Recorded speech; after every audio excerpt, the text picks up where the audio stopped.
সোনালী বেন্দ্রে ১ জানুয়ারি ১৯৭৫ সালে মুম্বইতে জন্মগ্রহণ করেন। শিক্ষা শেষ করে তিনি প্রথমে মডেল হিসেবে কাজ শুরু করেন।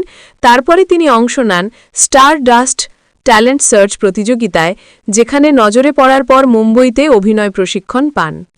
১৯৯৪-তে মাত্র ১৯ বছর বয়সে তিনি তার প্রথম সিনেমা আগ গোবিন্দার সঙ্গে দিয়ে বলিউডে অভিষেক করেন। যদিও ছবিটি ব্যর্থ হয়েছিল, তবুও সোনালীর সৌন্দর্য ও উপস্থিতি দর্শক ও প্রযোজকদের নজরে আসে। এই প্রথম ফিল্মই এনে দেয় তাকে Filmfare new face of the year পুরস্কার।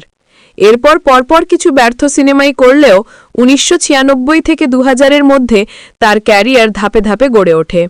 ১৯৯৬-এ দিলজালে ছবির মাধ্যমে প্রথমবার ব্রেক থ্রু পায়। এরপর ১৯৯৮ থেকে ১৯৯৯ সালের মধ্যে ডুপ্লিকেট, মেজর সাহাব, জখম, সরফরোশ, হাম সাথ সাথ হ্যান এইসব ছবি মিলিয়ে তিনি ৯০-এর দশক ও ২০০০-এর শুরুতে জনপ্রিয়তা ও পরিচিতি পেতে শুরু করেন। বিশেষ করে ১৯৯৯ সালের সরফরোশ ছবিতে তার অভিনয় সমালোচকদের প্রশংসা পায়। ২০০০ সালের হামারা দিল আপকে পাস হে ছবিতে তার পার্শ্ব অভিনয় সাহসিক পুরস্কার বা screen award for best supporting actress এনে দেয়। এক কথায় ৯০-এর দশক থেকে ২০০০-এর যুক্ত সময়ে মডেল থেকে শুরু করে প্রতিভাবান অভিনেত্রী হিসেবে নিজের জায়গা তৈরি করেছিলেন সোনালী। ব্যক্তিজীবন, প্রেম, বিয়ে। ক্যারিয়ারের শুরুর পরই ব্যক্তিগত জীবনে স্থিরতা আসে। ১২ই নভেম্বর ২০০২-এ তিনি বিখ্যাত চলচ্চিত্র পরিচালক গোল্ডি বেল্লের সঙ্গে বিবাহ বন্ধনে আবদ্ধ হন। ২০০৫-এর ১১ই আগস্ট তাদের একটি পুত্র সন্তানের জন্ম হয়, যার নাম রণবীর বেল। সোনালীকে অনেকেই বলিউডের ৯০-এর দশকের স্টাইল আইকন হিসেবে মনে করেন, সেই সঙ্গে তিনি ছিলেন মডেল অভিনেত্রীদের জন্য এক উদাহরণ। উত্থান, জনপ্রিয়তা ও বৈচিত্র্যময় কাজ। সোনালীর ক্যারিয়ার ছিল একরকম বৈচিত্র্যময়। তিনি শুধুই হিন্দি সিনেমায় কাজ করেননি, বরং দক্ষিণী সিনেমা, তেলুগু, তামিল, মারাঠি, এমনকি কন্নড় ছবিতেও দেখা যায় তাকে। উল্লেখযোগ্য দক্ষিণ ভাষার ছবিগুলোর মধ্যে রয়েছে কদালার দিনাম তামিল, মুরারি, ইন্দ্রা, মন্মথুডু, শঙ্কর দাদা এমবিবিএস ইত্যাদি। ২০০৩ সালের মারাঠি সিনেমা অনাহতেও দেখা যায় তাকে। কেবল সিনেমায় নয়, তিনি টেলিভিশন, রিয়ালিটি শো এবং থিয়েটারেও কাজ করেছেন।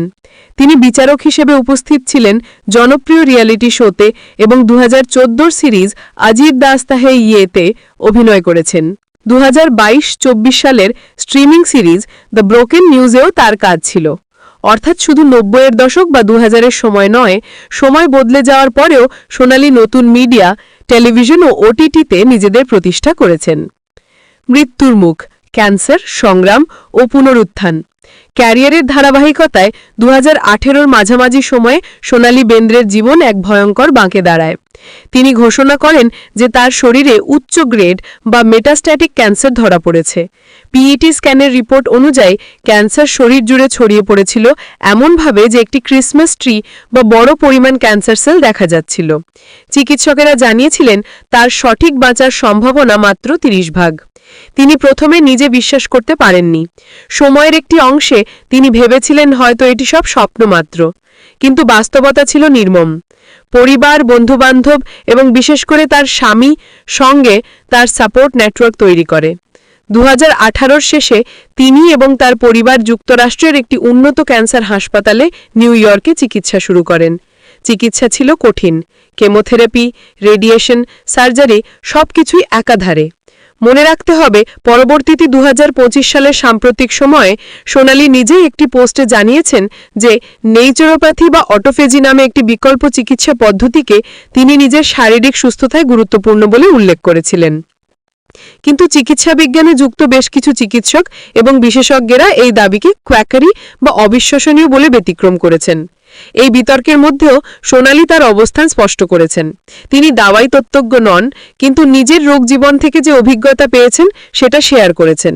অবশেষে ২০১৯ বা ২০২১ বিভিন্ন সূত্র অনুযায়ী তিনি ঘোষণা করেন যে ক্যান্সার থেকে তিনি রেমিশন পেয়েছেন, রোগমুক্ত হয়েছেন এবং চিকিৎসা শেষ। তারপর তিনি ধীরে ধীরে পুনরায় কাজ শুরু করেন এবং সামনে আসেন নতুন রূপে, জীবনের নতুন চেতনায়। বদলে যাওয়া মনোভাব, নতুন লক্ষ্য ও আজকার দিন। ক্যান্সারের ভয়ঙ্কর সংগ্রাম থেকে ফিরে আসার পর সোনালি বলেছিলেন, ভয় আর আমার জীবনে আর জায়গা রাখে না। তিনি শুধু নিজের জন্যই নন, মানুষের জন্য একটি বার্তা হয়ে উঠেছেন। ক্যান্সারকে লুকিয়ে রাখার বদলে সাহস নিয়ে মুখোমুখি হওয়া যায়।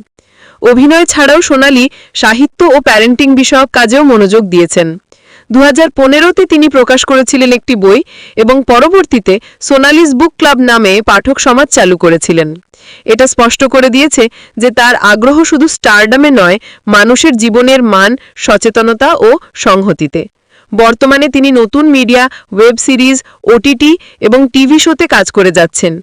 তার জীবন এখন আর পুরনো দিনের নক্ষত্র জীবন নয়, বরং এক নতুন দৃষ্টিভঙ্গার জীবনে রূপ নিয়েছে।